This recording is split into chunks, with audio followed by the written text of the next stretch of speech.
And maybe someone can say, I am free from choice. Let go of all that, the status. I'm nobody. I walk away, nobody recognizes me. I want to go to a country where no one knows me. So this is how I crucify the status. Then I put my ear on the ground, trying to hear something coming from torture, interrogation, any questions. Who's your God? You know, the man screaming. I'm not talking about like becoming just totally stupid, going like, oh, I love everybody, I hug everybody in the streets. It's not. It's truly like our love for ourselves. Do we get aligned with a universal truth, or do we choose a convenient truth that pays, that gives us security, that gives us protection?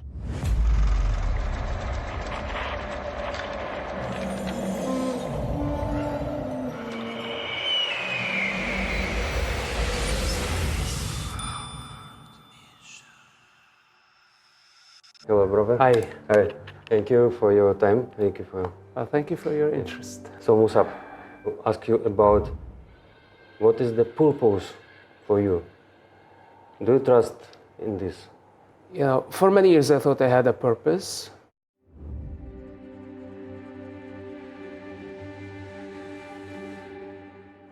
I had goals, and I achieved some. Some I wasn't able to achieve. And today, if you ask me what's my purpose, I tell you there is no purpose. It's really better to live without a purpose. Of course, we always aspire, to create change in ourselves and create change in society, but we cannot always succeed in our goals. So if there is a dream, that could be a purpose. Maybe there is no dream at all. And also, I have exceeded many of my dreams in the real life. And when you arrive at the manifestation of a certain dream or a purpose, or a goal, you start to realize, that it's lots of work, and you might not find what you expected from the beginning. So as of now, I don't have like big goals or a purpose or a goal in life. I just go with the flow. I be spontaneous. I sometimes just focusing on the day, and sometimes my friend asks me, what's the plan for today? And I can answer. But if he asks me what's the plan for tomorrow, I don't have answer. So it's very hard for me to tell me, like, what's your purpose? I had a purpose. Today there is no purpose. Maybe tomorrow there will be. It really doesn't matter. Well, I have experienced a lot. I was born as a Muslim, then like in a very complicated Islamic class, which affiliated with rigid Islamic dogma. So this is the birthplace. I inherited religion, ideology from parents, and they had a purpose for me. They wanted me to become somebody in Islam, and I choose different choice.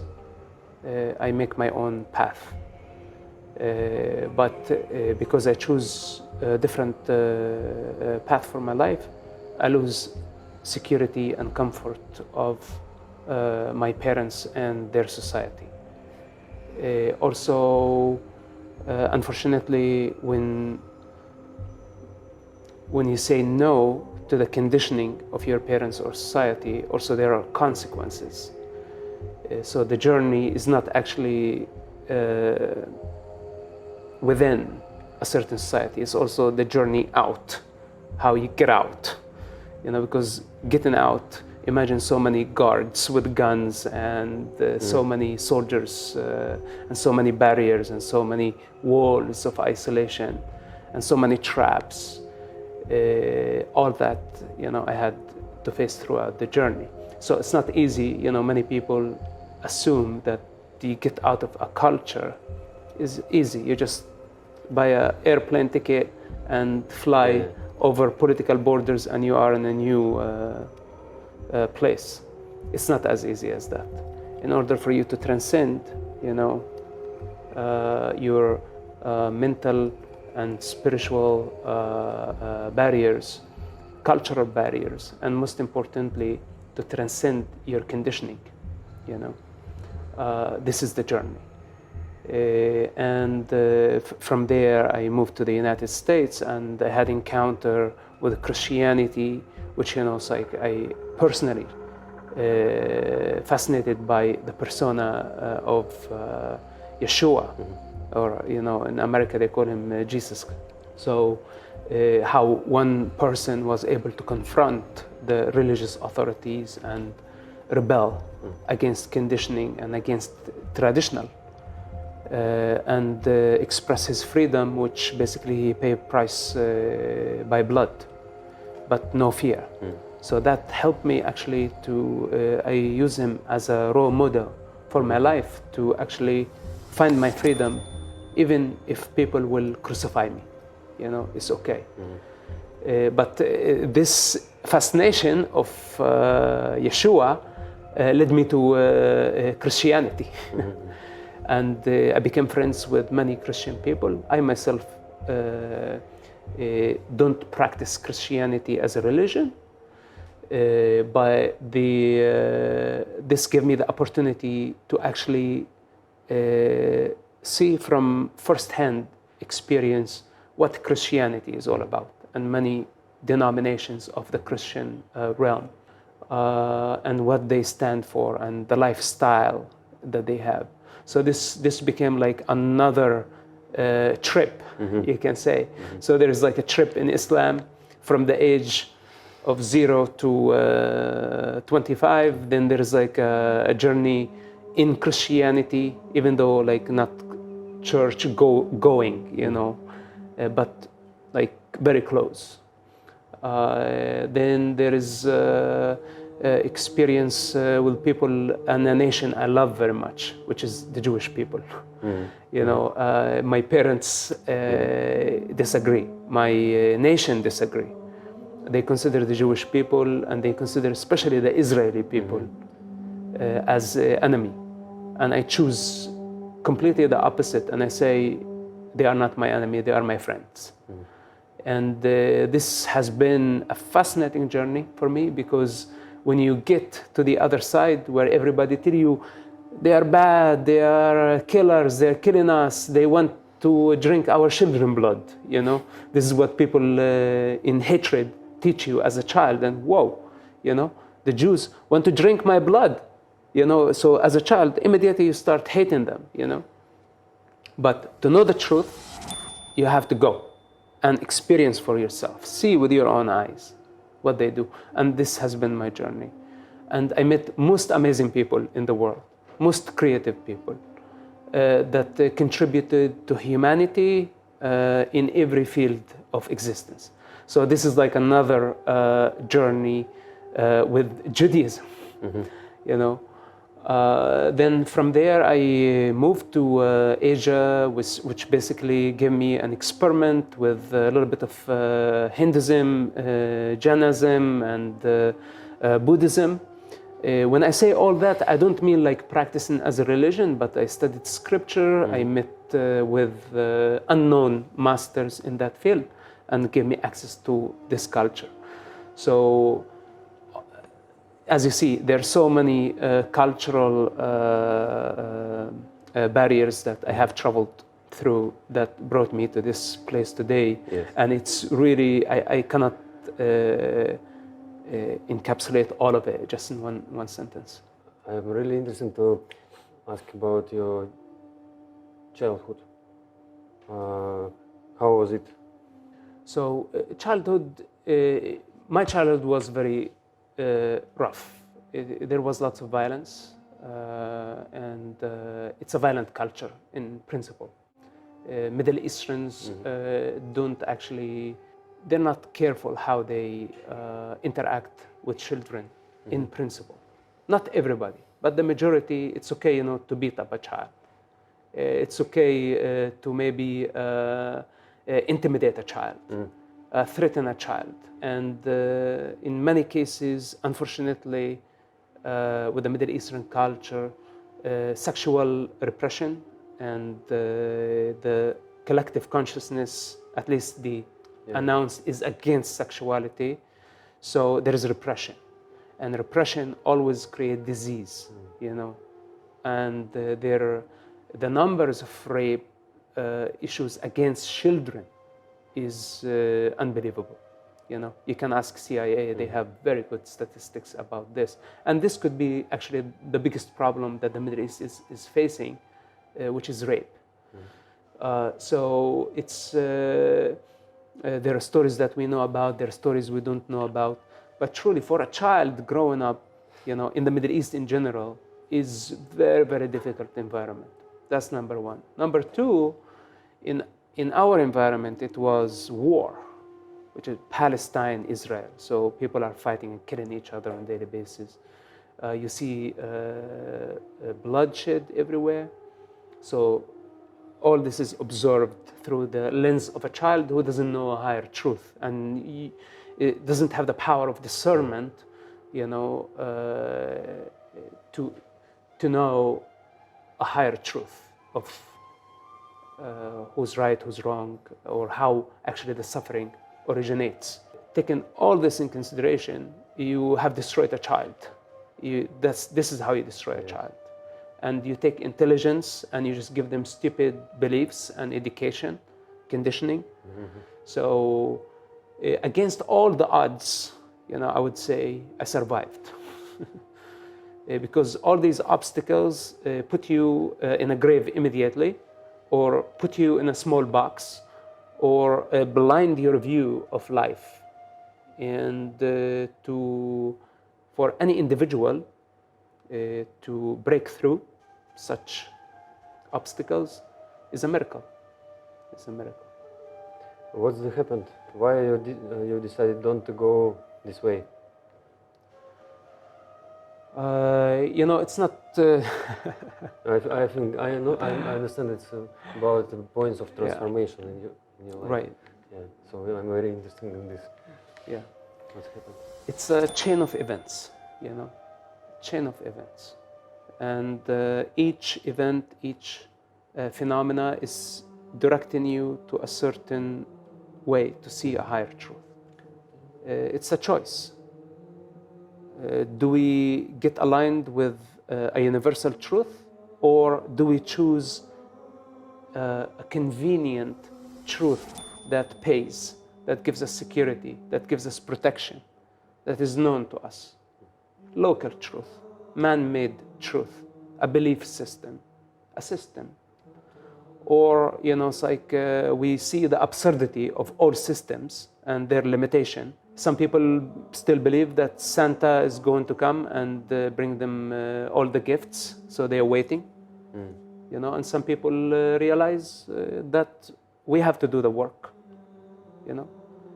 Somebody in the desert sitting and saying CH2, CH2, CH2 for 100 years. Water is not coming. And someone simply start digging for water, But also when the person find the water, the other person come and say, because I have been saying CH2, water come, So many people wait and pray, and I'm not this type of person. And I like to experience and to see firsthand, direct perception. Otherwise, it does not exist for me. So this is like a part of my nature, A story from my childhood, for example, the imam, which is the religious man, at funeral, they just put dead body, a corpse, inside the ground, and he say, after everybody leave, 2 angels will come back and bring his soul back to his body and interrogate him. And they ask him, who's your God?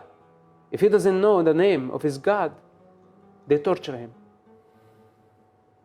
And he said, all type of monsters are going to come in his reality. And it was so fearful. I was so scared. 10-year-old only. In fact, even 50-year-old were like, holy shit, all this happened inside the grave after we leave. So I go home and I sit home and I could not help it. I wanted to go back and hear torture, but so scary, because now I believe the religious man, what he said. And I asked all my friends to come with me, but none of them would come with me. So I only go by myself. And as I come closer to the grave, creepy place. I am afraid now. I hear a man scream of pain, but no voice, nobody saying nothing. And I get closer and closer. There was no voice. It was peaceful. It was very silent, actually. Then I put my ear on the ground, trying to hear something coming from torture, interrogation, any questions. Who's your God? The man screaming. There was nothing. So if I look back at the child within, from 10-year-old, I did not believe the theory of the mullah. And I investigated for myself.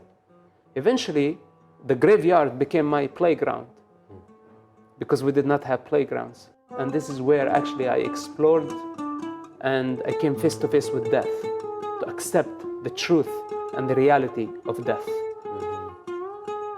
From that point on until now, death is not my enemy. It's my friend.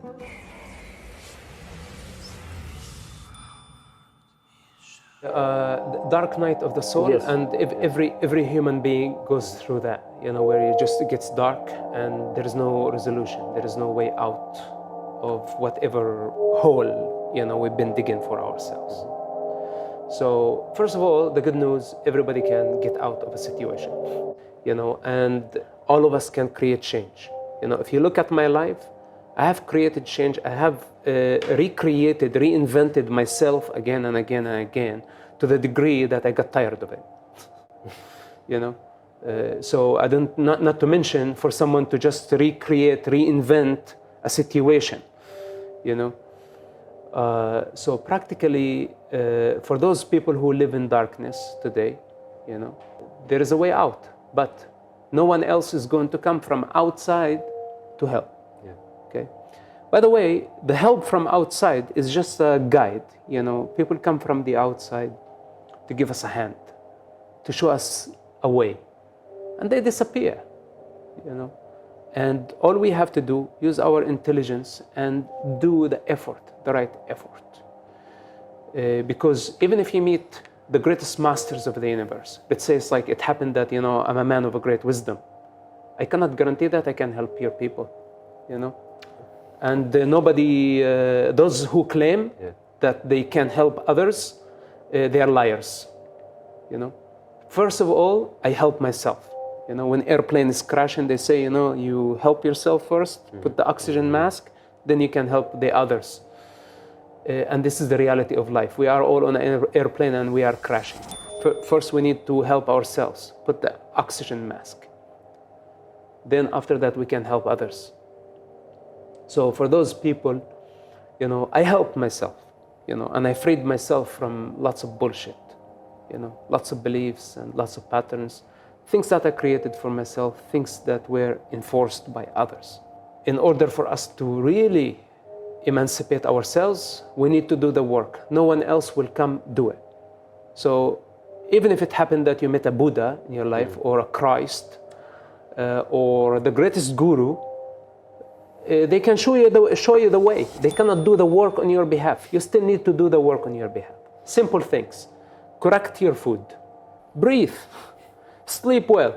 Stay away from intoxicants. Set straight your intention. Simple things. When you wake up in the morning, you're not trying to dominate the universe, because there is no way to dominate the universe. Okay?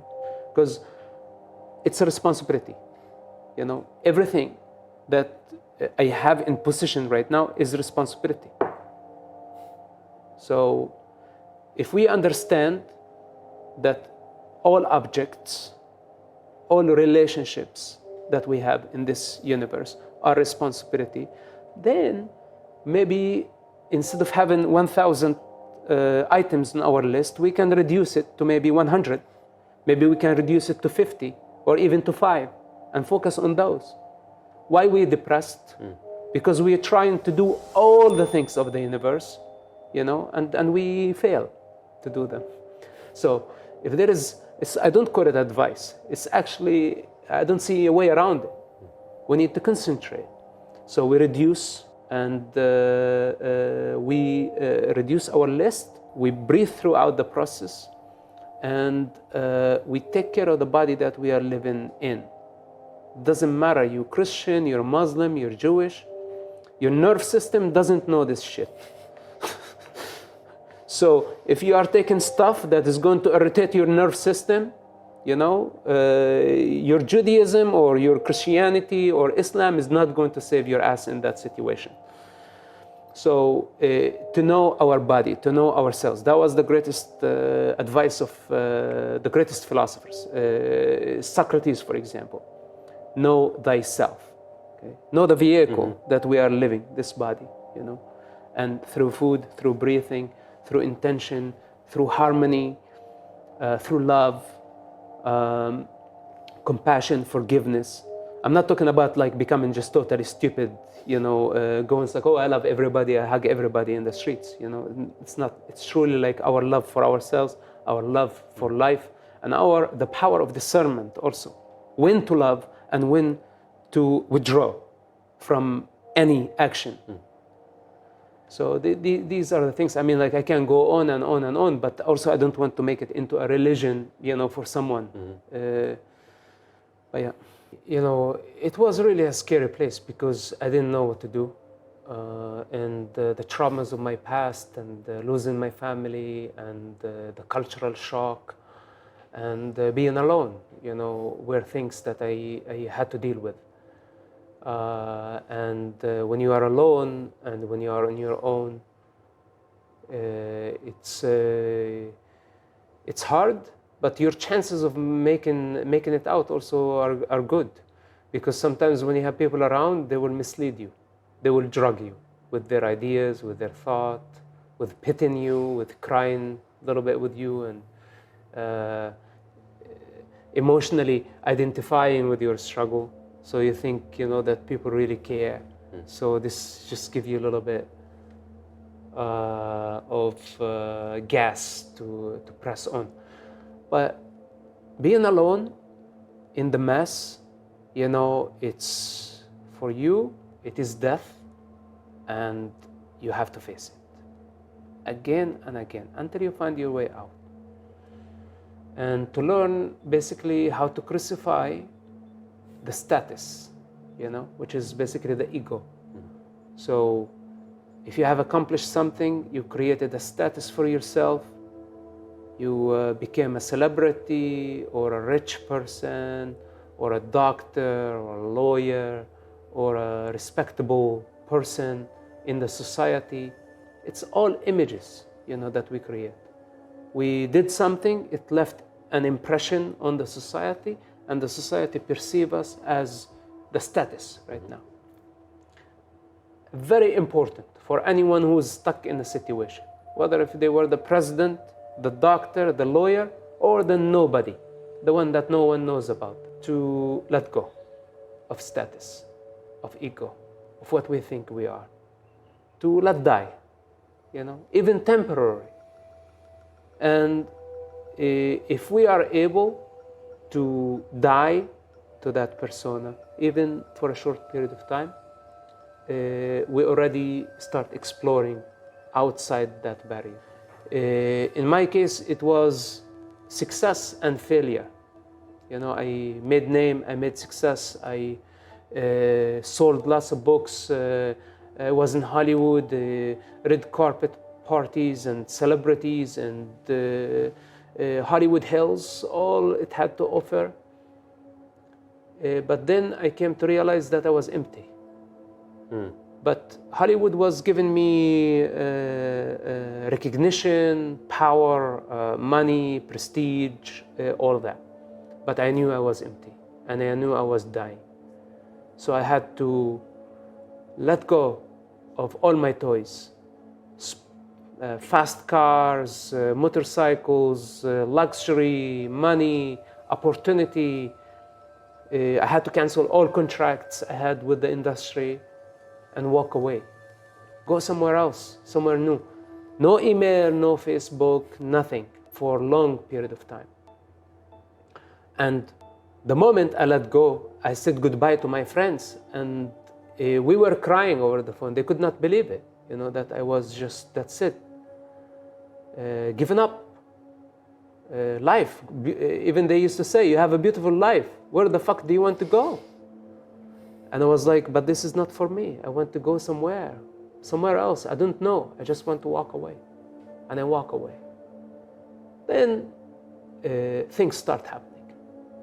When I did not have my securities, when I had the Porsche, the Ducati, living in Hollywood Tower, and all the money and all the women and all the distraction and all that, it was all dear to me. I love this car very much. I love this motorbike very much, and the other motorbike next to it, and the other next to it, and madness.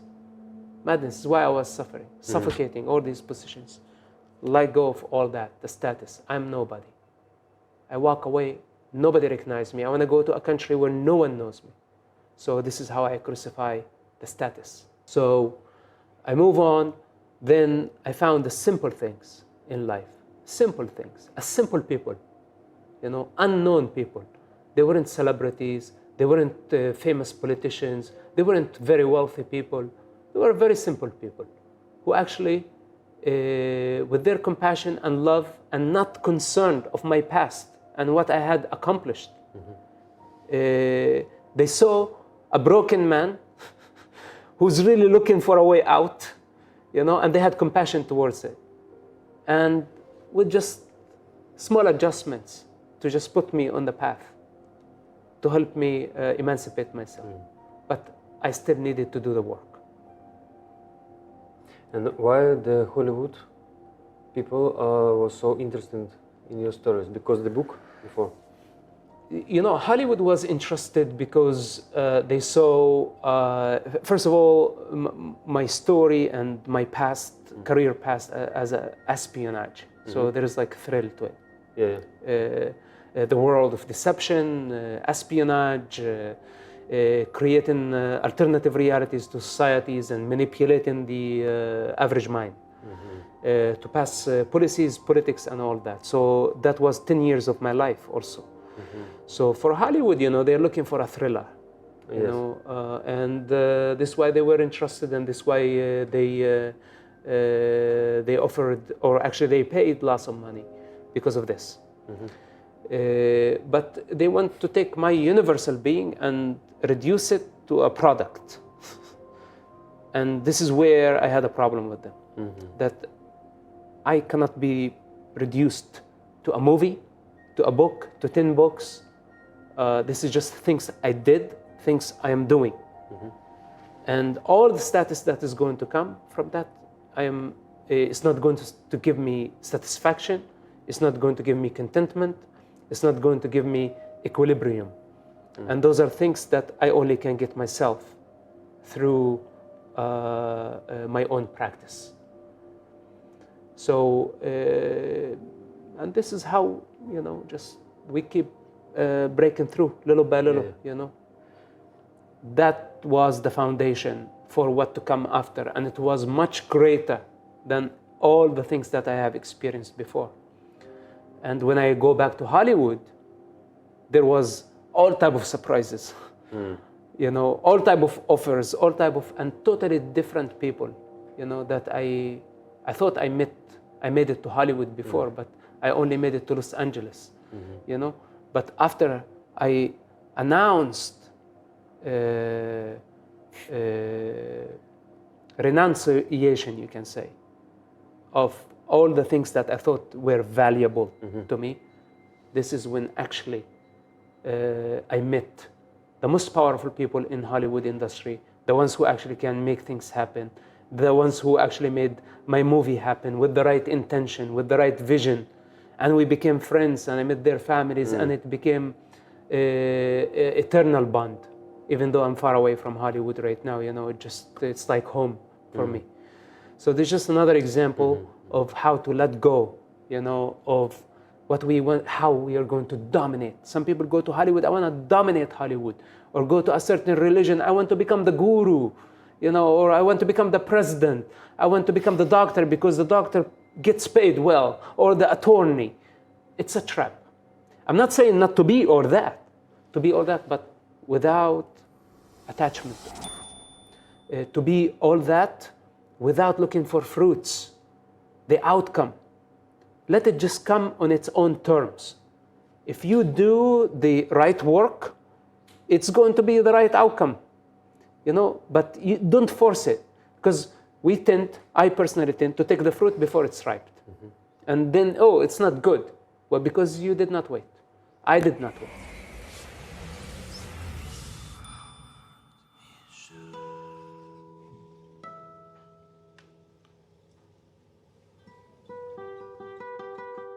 What helped you? I know you practice Mysore yoga, Ashtanga yoga, and practice very serious. Yeah? Every day it's like discipline and concentration, and I know you have free diving to connect with the ocean. This is your keys of your happiness now, your practice and this way of life. First of all, if it depends on our approach to any practice, whether it was yoga, qigong, or kung fu, whatever it is, we need to approach it with the right approach, and it takes a long time to actually learn. It cannot happen just when we are lazy and we are not doing it. This is why, my teacher in the Ashtanga practice, which is a very, very powerful practice, and with all the knowledge that I thought I had from my journey in a human society, I actually come to realize how small, I am. But with limitless potential, of course. So it took many years, to realize that this is not just a workout, and it's not just to be fit or to have like the status of like, hey, Om Shanti, I'm a guru, or I'm a yoga teacher, or I'm spiritual, as much as, my understanding that no one will come and clean my house on my behalf. So it's my body. I need to clean it every day, maintain it, adjust the misalignment in it. If we go into activity, into creativity, we create intention, So when we create the tension, we rest at night. We might sleep, we might bend the body in a way, bend the nerve. And so we need to come, ourselves, me and you, every individual, our responsibility, and to purify the body we live in. If we don't purify the body, no one will come from outside and do it on our behalf. The same way we clean our car, we clean our house, we take a shower. Usually we take a shower from the outside to just like, not smell bad. But our purification is internal work. It's related to our intention, it's related to our blood quality, toxics in the system, balances, alkaline acid balance, how much water we have, how much fat we have, our ability to produce chemical in the body and manipulate body's chemical production. Then this is our intelligence. And this is not going to happen just because, somebody went to a yoga class or to a kung fu class. This is a long journey, to develop, to understand our system, to purify our system. Very important to live in a pure body, Of course, every now and then, I go on eating too much. Well, I eat too much. And right now, I'm not feeling good. you know, and I can go and blame the president, you know, because I'm not feeling good, you know, and we just can go on. So the practice and the real practice is to just stay pure. And you know, you look at the trees, you know, you don't see like you see healthy trees. Okay, if it had like the right nutrition, the right, and it just grows. You look at the animals, you know, unless they live with us, we can make them sick. But if they are out in nature, they are very healthy and they are very happy. So it's basically, I just try not to be too much in the human society and be out in nature as much as I can. You know, freediving, this is a new thing. So it takes, it's gonna take a long time, you know, for me to be able to actually figure it out. But there is something about like the depth of the ocean and going under the water and exploring, you know, how magnificent. And to actually regulate our breathing, because this is like another important pranayama. It's all about regulating our breathing. The more we regulate our breathing, the more we are able to access mind and master mind. So now as I speak, it's at the expense of my breathing, but it's okay. You know, afterwards, I will find time to breathe. Before I found time to breathe. So as we go into our creative process, we need to find time to breathe, you know. If we are not breathing, we are sad people. We don't have energy. The more we breathe, the more energy we have, you know. So those are the simple things that can save us. It's not the theories and the sophisticated dogmas of truth, you know. Always speak of truth as an object, and the truth is not an object, you know. It could be all objects combined and objects to become. So with that said, it's experiential. As we experience truth in this sensual experience, then we need to understand our senses and how to perceive truth, how to perceive the material, what is hot and what is cold, and how to actually be content with the choices that we are making in life. So call it yoga, call it something else, call it Ashtanga. Of course, Ashtanga yoga brought me, you know, to realize and to understand things in a way I did not expect. You know, I came to Ashtanga, I wanted to be fit. I wanted to have a beautiful body. That was my goal. But eventually, you come to realize it's beyond all the physical realm. So,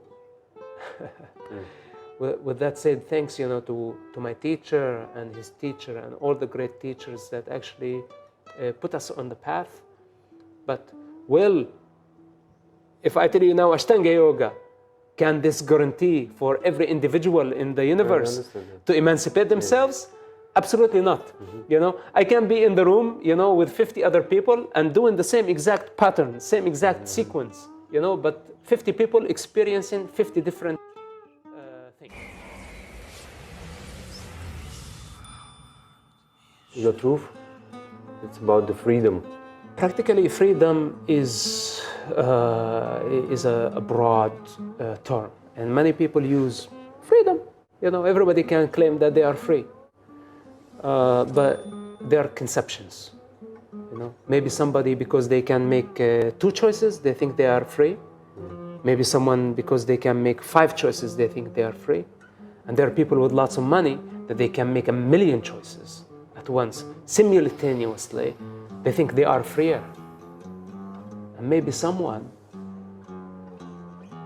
can say, I am free from choice, period.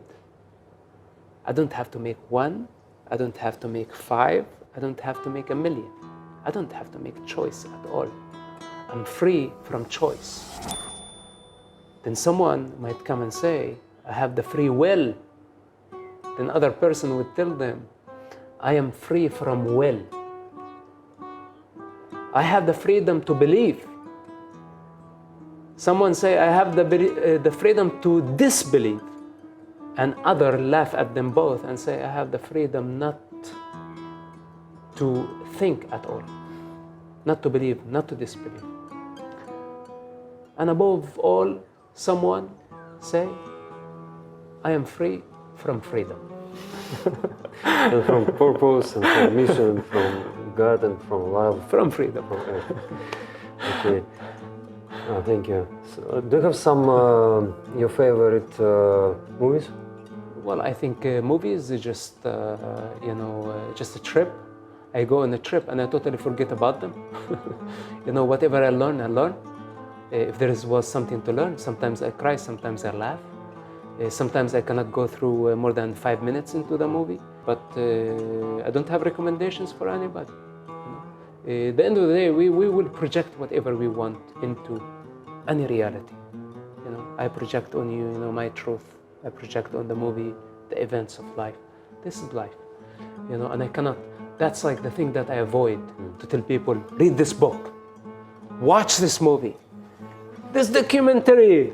Oh my God, it's like that kind of stuff.